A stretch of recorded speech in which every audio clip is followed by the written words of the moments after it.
Today we will be acting out the events that took place between the soldiers, civilians, and leaders in World War I. First, we will be focusing on the civilians. When the soldiers left for the war, the women had to take over the workfields and factories in order to keep the economy going. They invested in war bonds, cared for troops, were handmaidens, and patriotic mothers. They also served as nurses at the front line. Children also took part in the war in their own ways. They helped raise money For the war effort. Helped in fields, guarded important military purposes, and acted in propaganda. In order to know what was going on in the actions of war, the civilians found everything out through pamphlets, booklets, and propaganda. The economy was affected when most people came back injured, so many jobs had to change their requirements or not finish the job. Moving on to the lives of the soldiers. Many soldiers that were drafted were mostly between the ages of 21 to 31.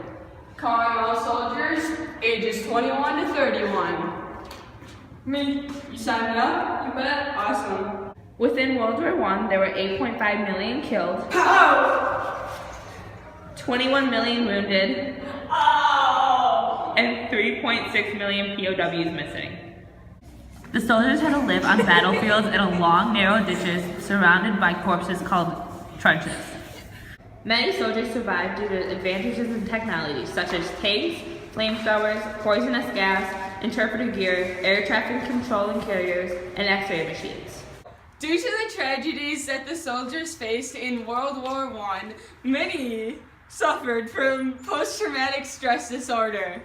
Some of the causes for post-traumatic stress disorder were directly exposed to the trauma as a victim or witness, seriously hurt during the event, went through trauma that was long-lasting and very severe, and believed that you were in danger.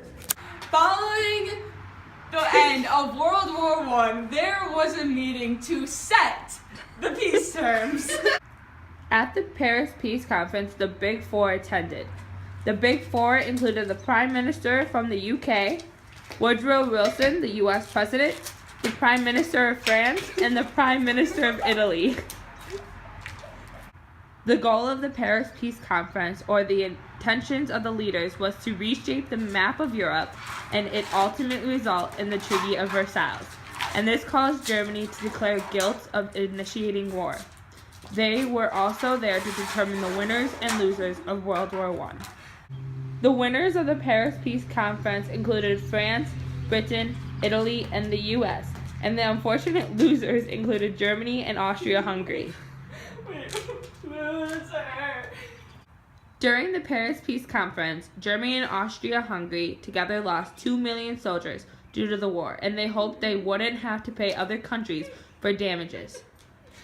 Dude, give me the money. Nah, come on, give me it. Please, I really don't want to pay this money. Dude, give me it. Germany gave France a coal mine for payment of damaging their coal mines during the war. Okay. Longer had their strong monarchies, the Hohenzollern dynasty in Germany, the Romanovs in Russia, and the House of Habsburg-Lorraine in Austria-Hungary. Europe had to reshape the whole country after World War I, and some people were not satisfied with these changes. Shaking our heads.